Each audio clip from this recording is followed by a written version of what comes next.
Welcome to the talk. I'm Olivier. I work at Big Adventure, and we're going to talk about scope today. So a little bit about me. I've been in games for almost 2 decades. I've done 40 game jams. I plan to do more if I have the time. I used to work in QA, so both functional quality assurance and localization quality assurance. So I've seen a lot of games at the end of their cycle. And I used to do product management at Pickpock, so I was on Rival Stars Horse Racing and Agent Intercept. And now I work at Big Adventure, where we're trying to make the most fun roguelike deck builders for Steam, Switch, and more. Our new game is called Dream Team Supreme, so we had a chance to show it off at PAX. I think the mic turned on. Cool. We had a chance to show it off at PAX for the first time, and we hope to have a demo for free online towards the end of the month. So I've made a lot of decisions to cut or increase scope, and I hope to share what I've learned with you. So before we even start, if you guys ever heard of the project management iron triangle, cool. It's very basically, you have the scope, which is what you want to achieve on a project. Then you have the time that you're able to afford to spend on it. Big thing about time, you can't go backwards in time. Probably figured that out already. And then you have cost, which, yeah, sure, you could probably get more money, but it's a lot of money. Your cost also, you should consider not only the salaries that you're paying people, you should consider the hardware that you're buying, the software that you're getting, everything else. Effort, cost. So let's talk about Dwarf Fortress. Back when they started in 2002, there were 2 guys, 2 brothers, right? That was their cost. They were going to spend 2 months to find out if this idea is any good, right? They were just going to make a prototype. Turns out it was pretty good, right? And then they decide we want to increase the scope. So what happens when you increase the scope? Well, you're going to also have to increase the cost and increase the time. Now there's over 100 hours of gameplay in Dwarf Fortress. It's fantastic. By the way, I got a notification it's on sale today, so since I'm using them as an example, you should also know it's on sale. But the cost increased greatly. I mean, these 2 brothers are the same team, but now they're 20-year veterans that have salaries for 20 years. And yeah, this game is 22 years and counting of development, so it's grown a whole lot.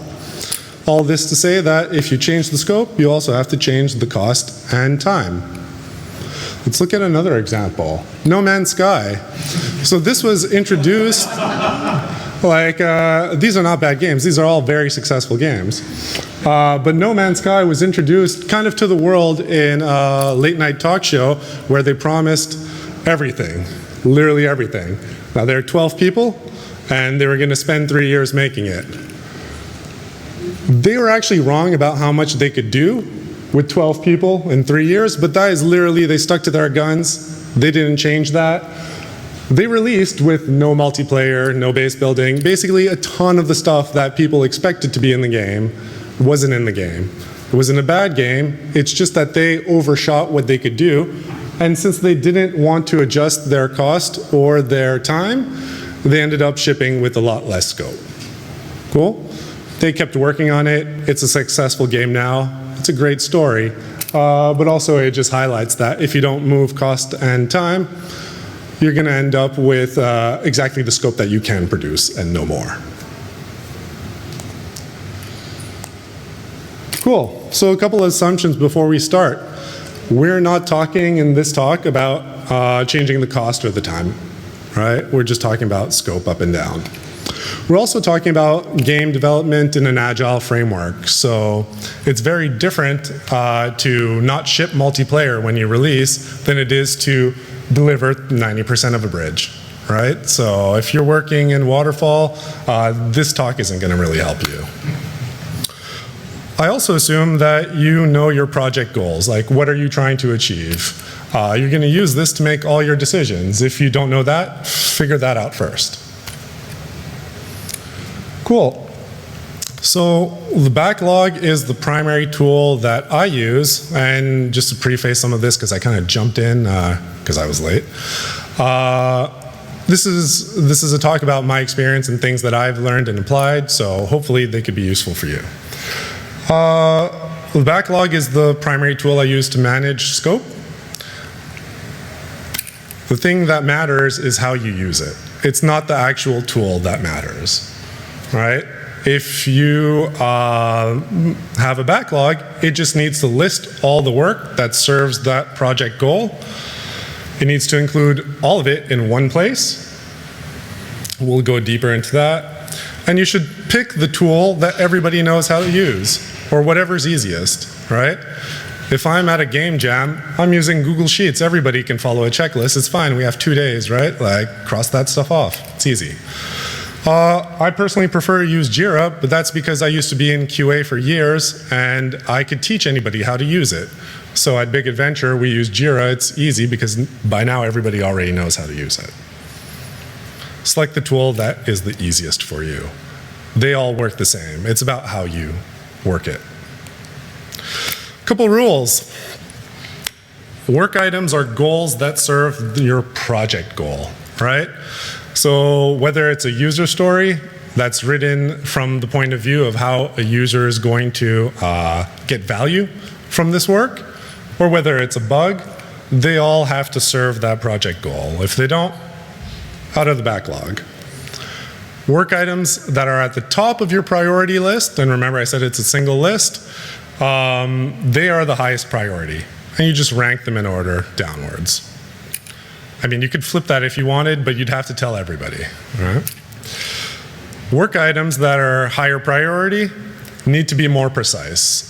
And what I mean by that is you're getting closer to actually doing something about it, to doing the work, so you need to know more about how to measure that it's done properly and how to scope it in the sense of how much effort it costs, what's the best way to go about doing it.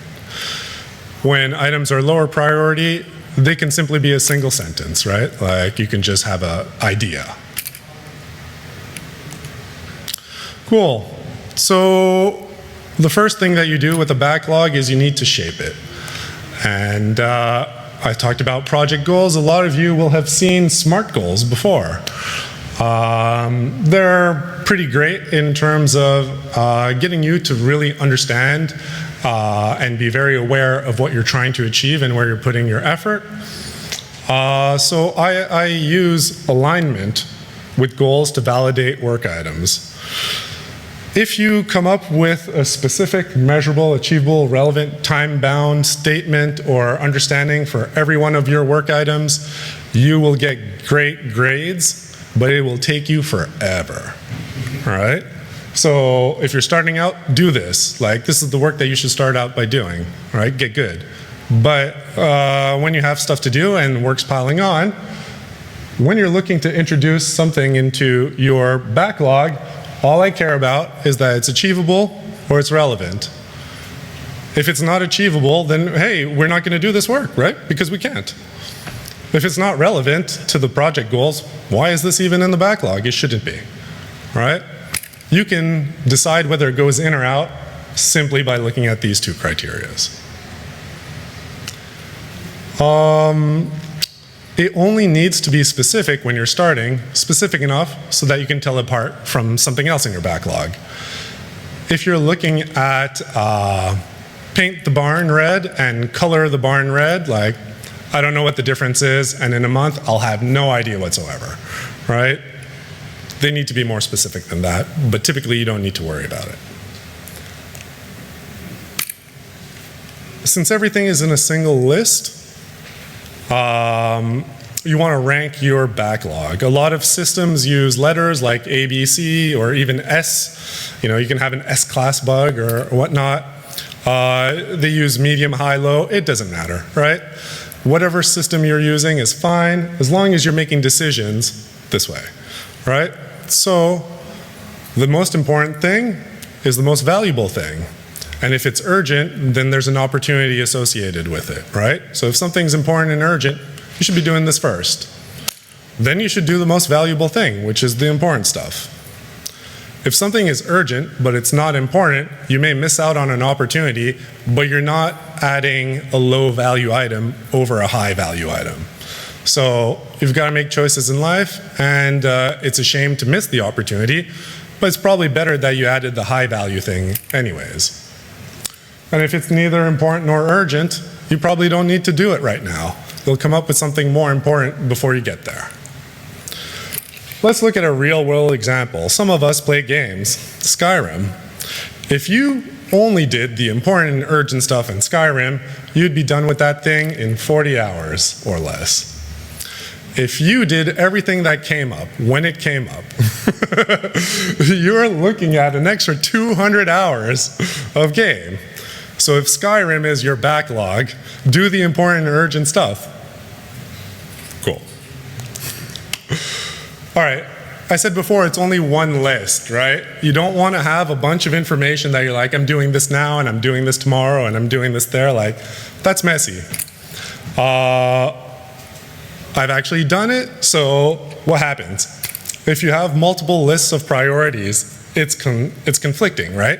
Somebody on your team can say, oh, I thought that we were doing, prioritizing feature A, and somebody else is like, we're prioritizing feature B. And then you're like, oh no, right?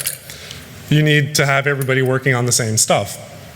You can confuse yourself, thinking like, oh yeah, today I think that feature A is more important, but tomorrow I'm thinking feature B is more important, right? It needs to all be on the same list in the same order. When you have multiple lists, they compete for your attention, so you spend your time grooming backlog A, backlog B, and it's also easy to forget and conveniently forgettable. So you could be talking to somebody who's interested in the features A, and trumping it up like, yeah, we'll do this, and completely forget that you have stuff for feature B that needs to be done. So keep it all in one list. There are several ways that you can split that off. But you really only get the value when you're splitting a backlog work item into something that you can execute, right? So if you have a test plan where you have 100 tests that you want to do on a build, it's okay for you to have the work item, do the test plan, and then when you're actually doing that, or somebody else on the team is doing it, they're going through the test plan, and then at the end you get the work item signed off. Totally fine, right? But you're not ranking all those tests. Subtasks, Kanban boards, things like that, they're great for you to spin off to execute work, but not to choose what work is coming next. You'll see I scratched off meetings. Very simple. If you need to have a meeting to make a decision, just put it in your calendar, put the goal of the meeting, invite people, and that's it, right? Like, you don't need to put it in your backlog. Your backlog is to decide the priority of the work that you're doing, not to schedule. All right, when stuff gets to the top, I said that you need to essentially be more precise about that work so that you can execute it. So that's when you kind of flip the script and you're like, now it matters that it's measurable, and measurable means that if two of us are looking at the same measurements, we can both tell that it's successful or not, right? So you want to be able to tell that something is done the way that we expect it, regardless of who on the team is evaluating it. And time bound. So your team has enough of an idea of how long this is going to take, and there's enough of a limit of how long this is going to take, so that the expectations are the same at the with the team. So when items get high up on your backlog, that's when you focus on the measurable and time-bound parts of it. It's going to be specific enough if it's measurable, so you don't need to worry about that most of the time, right? You also don't need to worry about it being achievable or relevant because you already made that determination when you put it in the backlog in the first place. So this should save you a ton of time. All right, it's important when you're shaping your backlog and deciding what goes first and what goes last, or even when you're starting a project and doing the exercise for a first time, to get feedback and to get buy-in, right? Everybody on the same page for the project is the best way that you increase the odds of success. All right, everybody believes that the goals are the same, they're chasing those goals, and you have a greater chance to meet them. So stakeholders, you have sometimes people that are directors of companies perhaps, or you have people who are clients, they're your stakeholders, they're great at supporting your rankings. Right, so you decide this is first, this is second, and then you get feedback from them, and they have different perspectives. They may have company objectives that they want to meet. As a client, they may have an opportunity to express what's important to them, and that can alter your rankings. And once you're both on the same page, then you have their support. I think there's three types of power, so I'll go over it real quick. Authority power is like a police officer, right? They wear the uniform, you think they represent the law, and therefore you do what they say. Expertise power is like a doctor. You think that they know way more about medicine than you do, you're sick, you're like, all right, I'll do whatever you say, operate me, cool. And relationship power, you have friends, family, you've known them forever, you know how they think, you appreciate how they think, so you'll take their advice on. You can change relationship power, but you could only assign authority or expertise power. Stakeholders within your company have authority power, whether you have it or not. So this is an opportunity for you to get stakeholders on your side, essentially pitching your ideas to other people in the company and leveraging their authority power. They also spread the message further. So for example, if you have a director, a creative director, for example, on a team, and you get them to sing your song to everybody in the creative department, then way more people are getting the same message. So it's good to get feedback and buy-in on your priorities, on your backlog. Colleagues are great at giving you feedback to refine work items. So we were talking about that whole measurable and time-bound aspect. They'll know a whole lot better about how to do things smarter, do less, do more with less, that kind of stuff. They come up with ideas on how to achieve the goals that you may not have thought of, right? So you want to shake those ideas up with them. And one of the most important thing is that they reveal dependencies. So if you have dependencies between different work items, that's going to change the urgency from when you're making your decisions about what goes first or next. All right, don't try to do the most, just try to do the most important stuff. I'm just going to be blunt. If you didn't finish the work, it doesn't count. Right? So stop. Stop aiming that goal. Like, essentially, if you get 10 things 80% of the way, it's nowhere near as good as getting one thing 100% done. A couple things that I used to do, because I tried all of these, right? I took nice to have bugs into sprints, and I was like, yeah, whatever, if we get to it, it'd be fantastic, but I'll make it part of the sprint, so it's part of our goal. Nobody's looking at that, right? They're all looking at all the highest important things, and they're gonna spend all their time doing it. Same thing with small side quests. It's like, oh, we want to add this huge feature, but it'd be cool if we painted that barn. So I'll add it to the sprint. Don't do that, right? Just put the huge feature. Because if you finish the work that you have and you have extra time, you could always go grab these, right? No problem. They're in your backlog and they're appropriately ranked. Don't squeeze them into sprints. Unfinished work makes for false starts next sprint. So that's why this whole 10 things done 80% of the way really sucks and slows down the start of your next work. So it's like in buildings, people do constructions, they build everywhere, and the most efficient companies clean up their tools at the end of the day every day. Because if they don't, the next day they're spending an hour or two finding out where the hammer is, finding out what their tool is it on the first floor of this house, on the second floor of this house, I don't know. If you leave unfinished work and then go home for a weekend, it'll take you a while before you get back into the flow or the mind space of the task. So try and finish stuff more importantly, and since you control the backlog, only take what you're very confident the team can take into the next sprint. All right, so you have a backlog. Odds are you need to trim it. Years ago, I heard this TED Talk by Sheena Iyengar. I don't know. I'm trying to give her credit, but like she talked about choices and decisions. And she's like a PhD, so like they've done way more research than I have. But the big thing is I took her concepts and I tried them, and that shit's pretty potent. So let's talk about cutting. It's way easier to take a work item and be like, we can't do this now, so I'll just lower the priority.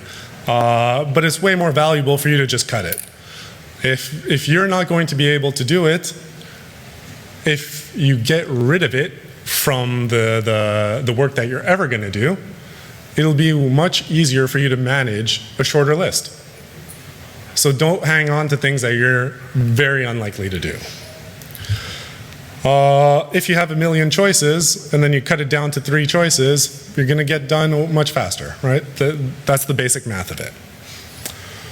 Close bugs that have low impact as will not fix. It's a hard decision to make. You look at bugs and you're like, you know what? One day we're going to fix this. One day this barn will be red. But if it doesn't matter that much, close it, and if you have time, somebody will say the barn is red, the barn is blue, and you'll be like, you know what, we have time today, make it red. But it's not important for you to hang on to this in your backlog if the value isn't there, if the impact isn't big. Your measurable goals, we talk about the project goals, your measurable goals will help you abandon unneeded tasks. If doing this amount of work isn't going to actually allow you to reach what you're trying to reach, cut it, right? Great ideas get added to the backlog all the time. When you're going through your backlog, I'm calling this triage, grooming. Sometimes you take a look at everything that is the entirety of what you need to get done on this project. Ask yourself this: if we don't do this in 6 months, will it matter? If it doesn't, you can probably cut it now. Right? It'll be easier for you to manage. And you'll be able to tell people like, hey, we're not doing this. This is 6 months down the road. Let's talk about it then. Don't put it in the backlog for it to fester there for 6 months. It doesn't need to be there. It can be added at any point in the future. Is the value worth the effort? Sometimes it isn't. And if it isn't, it's time to tell everybody that's not worth doing. Will this add to your measurable goals? Right? If it doesn't, cut it. And if this idea comes back around and we have time to do it, then we could add it to the backlog. If that's how you feel about an item, it's time to cut it. So I'm saying this because I'm encouraging you to cut from your backlog. Keep it lightweight. Keep it something that you can manage, right? It'll be easier for you to get this stuff done and also to get the most valuable stuff done. Another tip is to concretize. That's the word that Sheena used, so props to Sheena. What it really means is make this real, right? When you're looking at your backlog, it's really hard to think of 100 different work items in a, let's say in order A, and then these same 100 items in order B. Like, how do you compare these to destinies for your project? It's really hard to think of. So if you actually map them out, then you can compare. I use cue cards or Post-its, and I just put them up, and I look at it like, let's say we do build the barn, and here we don't. What does that actually mean for us over the next, like 2 months? What does it mean for our players? Make those examples real. Don't just throw the idea in your head. You have those backlog items that are nearer to the bottom or in the middle that are only achievable and relevant. When you want to make ideas real in terms of comparison, start making them those measurable values evident, right? So in user stories, you want to bring up what the user will experience from this, what they'll get out of it. It's essentially making these work items more precise. Another way to go about it is to think of what's going to happen if you don't do it, right? You can get a lot of comparison value doing that exercise. If you're really stuck on, I don't know how to value this feature, odds are another game has this feature. So play that game. Check it out. See how it works. If you've got the time for it, you can make a better call on whether this is necessary now because it'll make what you currently have that much better, or whether it's just a small add-on so you can wait. Essentially try to make those examples real. A lot of the time you'll be snipping at the edges, so when I'm triaging, I need to take a step back and force myself to make a big cut, right? Take a huge chunk of your game out, look at it on paper. Is this crazy? If it's not crazy, then start entertaining this idea. But don't prevent yourself from entertaining the idea at least once, right? You're going to save yourself so much time by trying a big cut first. Try cutting until it's too much, rather than, I got a haircut yesterday and the lady was like, looked at it. Nah, just cut, then look at it. All right? If it's too much, unlike my hair, you could stick it back on. All right, so categorize. You've got a huge backlog, you've got hundreds of items. This comes from the basic, essentially, data that if you sell 100 magazines and they're all in whatever order, you're going to sell less than if you have 100 magazines in like 10 categories, like the gossip mags, the video game mags, the sports mags. You're going to sell more. So that just proves that it's easier to make decisions when things are categorized. So in your backlog, I tend to categorize things from the user's point of view by the goal it achieves. So that means that I do epics. If you're familiar with the term, epics are like a big feature, and then you have user stories that are like what the user will experience, and then you have the tasks to do that user story. So prioritize the epics, and then think about, is there an entire epic I could cut out of this? If you're trying to trim your backlog, try the big chunk first. It's much easier than going task per task or story per story. All right, conditions for complexity. I never get bubble tea, but I went to get one like 2 weeks ago.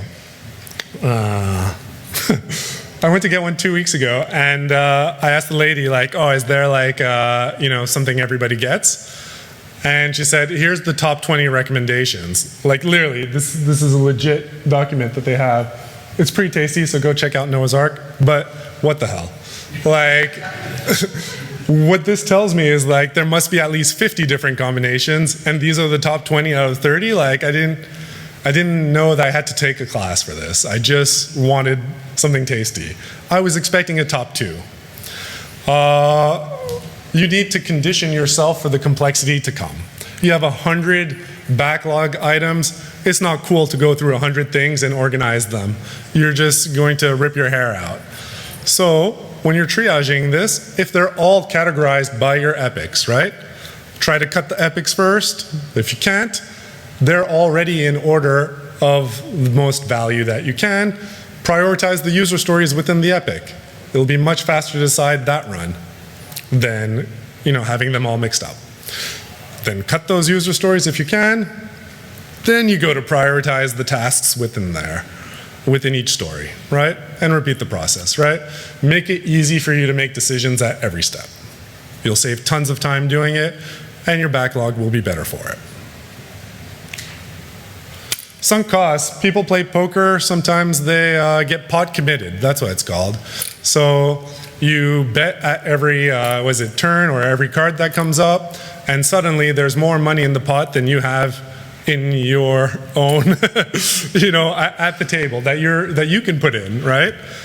This can happen in video games too. You're putting in a feature. It's a sunk cost, right? You're putting in a feature, and you get feedback from players that this doesn't solve the problem you're trying to solve. It's time to take a step back. You need to pivot. Like, it's not valuable for you to add the extra 30% to get it done, finish it, if you already know it's not going to solve that problem. So it's time for you to step back, triage your backlog again, and pivot the team. Don't put bad money after good, because I know this talk isn't about costs, but you're going to have less scope to play with if you do that. All right. A quick way to make a decision is to use the next best offer model. I have a job A. I make whatever that money says. It doesn't matter. All I really care about is the equity, right? For the purpose of this example, I want equity. I want 1% of stock. That's cool. I'm looking at other jobs. I'm fortunate enough to get 5 other offers. I'm not looking at all 6 of them and going, which one is better? That's going to take forever. I'm just looking at the next best offer. So I look at job B, no equity, cool, I move on. I look at job C, oh, there's equity. There's a difference between holiday and salary, and I can compare those two. All right, so now I have my next best offer. Job D doesn't have equity, job E doesn't have equity, job F doesn't have equity. I'm just looking at the next best offer. You do the same thing in your backlog, right? You only need to rank it higher than one other story or one other work item. And that needs to be ranked higher than another thing. You don't have to do the mental math of this has to be higher than everything here. You'll be, thinking unnecessary thoughts for a very long time. Another key thing for a backlog is you, as whatever role you are, but as the person who is responsible for the scope of this project, you need to own it. So that means only you can change it. You're like a traffic cop, but not like any traffic cop. This is, I almost swore, this is Jackie Chan, right? So things are trying to get into your backlog. You say yes or no. Things, people want to drop stuff. You say yes or no. It's important for you to listen to others, right? Great ideas, great feedback. You make the decision, you communicate it. It's your responsibility. Right? If you give up that responsibility to anybody else, then you're no longer responsible for the scope of the game. So you're not managing it. You can delegate that authority. For example, you can say, we have a bug writing guide. Everybody on the team can write bugs. I triage them, right? I rank them. Cool. So others can't rank anything, can't modify anything, can't remove anything. You need to have that agreement with your team if you want to actually be able to do what you're responsible for. You need to also know your backlog. You're going to have conversations in the hall, you're going to have conversations in the elevator, at the coffee machine, anywhere, and people will say, what if we did this? And typically, it's not a bad idea. If you know where you stand currently, you can give them a very decent feedback, a very decent answer. It's easier for you to prioritize what's coming in or what's changing. It's easy for you to add or remove things on the fly if you know what you're talking about. And it's easier at any point in any type of discussion to get everybody focused on the most important thing when you know your backlog. So I try at the minimum to go through, take the time, like an hour or two, to go through every item in the backlog and make sure that it's in the order that I expect it to be once a month, right? If I'm doing it less than that, I know that I'm stealing time here. And if I have over 100 items, it's time to reduce this list, right? Has anybody ever done 100 things? No, never, right? So don't worry about it. I know you wish you could, but that doesn't happen. Cool. Try and keep the next month actionable. We talked about how items at the top are precise. So if you can have the next month ready to work on, A+ on you, right? You're doing great. Everything else can be that one-line summary. If you have your next month actionable, it lets you, prepare the sprints really quickly. You don't have to spend, a whole day figuring out what are we going to do next week. It could take you an hour or two, no problem. All the work is cut out. It lets you jump on opportunities. So if you're in a bigger studio, for example, you might have a project that's on hold for a bit and a team is available. If you have work ready to jump on, you're able to be like, yes, you guys come and join us for a week or two. We got you. You're going to help us with something. It also allows the team to tackle the most important work when you're not there, and vacation is pretty sweet.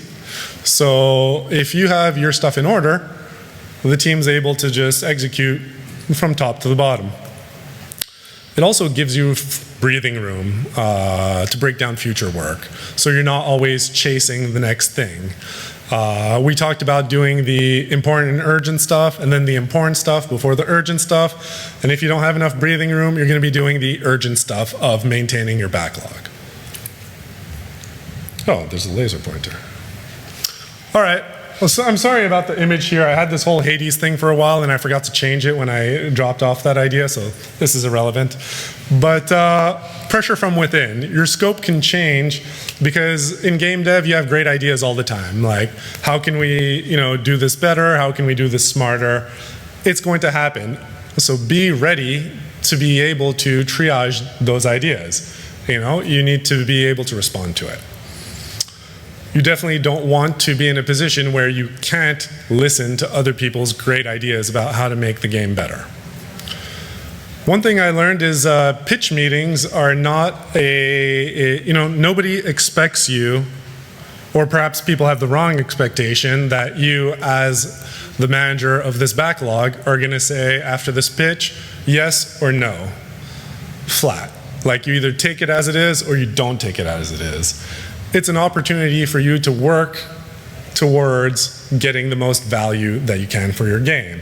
So somebody pitches you this great idea, they're like, oh, we can paint the barn red, right? Fine, cool. How can we do it cheaper? What do we need to do to get it? Is any color valuable? Is it just the barn, right? It's an opportunity for you to kick around the value of that idea and get the best for it. So don't just say yes or no. Not all ideas align with the project goals. We talked about that a little bit before, but if it's not relevant, cut that talk, right? Like it doesn't need to go into your backlog and let people know right away. Communicate decisions when priorities change. So if you have a teammate that was really championing an idea, and now it's about to come up, the priority is higher for this, it's good to let them know. They were a champion for getting this shit done, and now you're priming them to be a champion again, right? If something that they were a champion for gets cut, you need to let them know because they can understand your reasons, whether they agree to or not, but they're not holding on to some work that we're not doing. They're going to start thinking of other ways to make the game better, right? It's gone, fine, we move on. Development debt, tech debt, right? I call it development debt because it can be anything, right? There will be lots of opportunities for you to get the value without doing all the things you thought you needed to do to get there. And in some cases, you might think, okay, well, there's a bunch of work that we might have to do that could bite us in the butt, right? Record it in your backlog. You don't have to do it. You can choose to cut it later on, but make sure that you're aware of this because if it's something that's going to bite you in the butt in 3 months when you come around and it's not in the backlog, then it's scope that you didn't manage. If you get to that point and it's in the backlog, then you already know it's coming up, right? You know that there's a debt you need to pay. Or you've decided you're not paying it, but this is a decision rather than an unfortunate situation that you're just like, well, I guess we can't, right? Pressure from outside. Your scope is going to change wildly based a lot on stakeholder agenda. Every stakeholder has goals that they're trying to achieve, and they're trying to do their best. So I'm not saying that you're right because you're you, like that, and they don't understand your project. That has nothing to do with it. They're trying to achieve their goals, and it's your responsibility to achieve the goals of the project. So the best defense you have for changing the priority of your backlog is to talk about the project goals. So they have something that they would like done, they think is valuable for your game, they're convinced it's valuable for whatever they're doing. You need to talk about how this works to achieve the project goals and just show them, like, I can put it here, but it's after this and this because these two things are clearly more valuable for the game. It's going to be hard for them to agree, to argue against you. And in fact, you want them agreeing with you and arguing against others, right? So if you're not sure, don't guess. You know, like the CEO comes over, I thought about this great thing, we should do this. Don't be like, yes, and walk away. Like, no, don't do that. Just say, that's a good idea. I need to look at it in the backlog versus the other ideas that we have, and then I'll get back to you with an answer, right, about where it should go. Typically, they'll be fine with that. They didn't come in with the expectation that you were going to do it today, unless they literally said that, right? If you're getting pressure to the point where it's like, do this thing, and it doesn't make sense versus the project goals, as long as they agree that, look, the company goal is higher, like I'm superseding, you know, what you're trying to do for the project, that's fine. Everybody's on the same page, right? You're all working in the same company. It's okay, but everybody's on the same page still, right? So if you're not talking in terms of project goals, you're just slotting, you're talking in terms of a calendar then. All right, a couple things that you can't really predict. Market forces, right? New technology, Unity 6 came out yesterday. Who's jumping on board? New conditions, let's say sports games have trades all the time. So players get traded. Do we need to change the roster? Well, that's going to come up. New genre expectations. It used to be that platformers had one jump, and then some platformers had two jumps. So you're doing a double jump. Do you need to get on this bandwagon too? All I'm saying is keep in mind that when the market forces change what you have to do, be ready to adjust the scope. Get everybody familiar with no. All right? I say this, say it often, say it early, say it in front of everybody, right? It's your responsibility to manage the scope, so be ready to say no, be comfortable with it, practice, look at yourself in the mirror, say no, right? Just do it. Because it's clear, right? Saying, yeah, or maybe. Where I'm from, people say, yeah, for sure. That's a useless statement. Here I hear a lot of, yeah, I might do. I'm like, what do you mean? Like, are you going to do it or not, right? Be clear about it. People who hear no understand that they have more obstacles or more proof or more validation to get for their idea to get it into your backlog.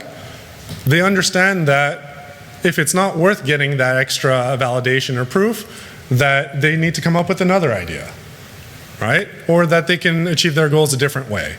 But you're not leaving them hanging thinking like 6 months down the line, maybe you're going to do this. You're not. All right? I kind of skipped into manage expectations, same thing, right?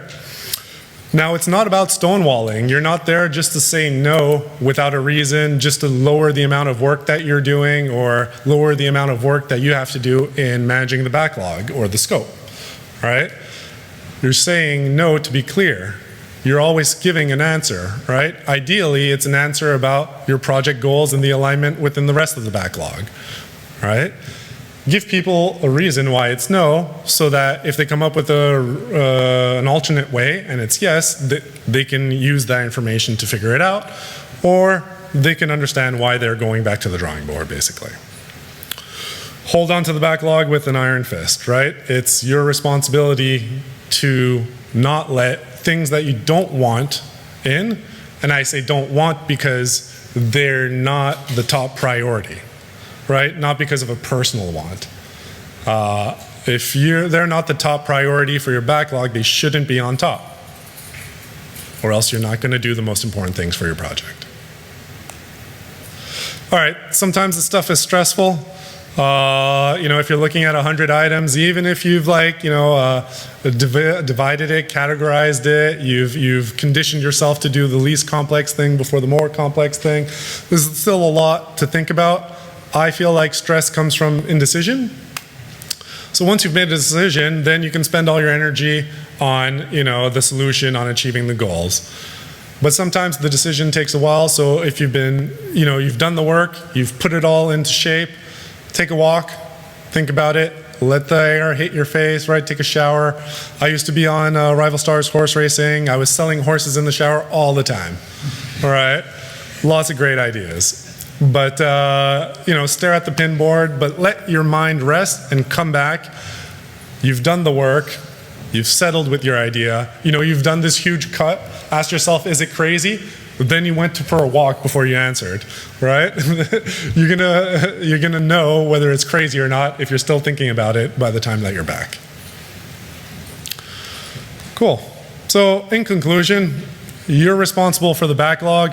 Shape it, trim it, own it, and you will be able to control the scope, right?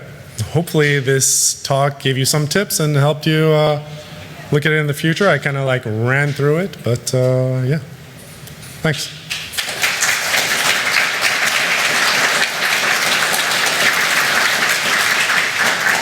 I have no idea about the time. Again, I apologize for being late. Yeah, it's over. Cool. All right. We're releasing a game, Dream Team Supreme. We're releasing the demo on itch. So this is a demo for us to get market feedback and essentially help find our audience and make sure that we're catering to that audience. So if you're into roguelike deck builders, here's the code. It should be out towards the end of the month. It's free to play, and we expect to continue updating it. Thanks a lot for your time.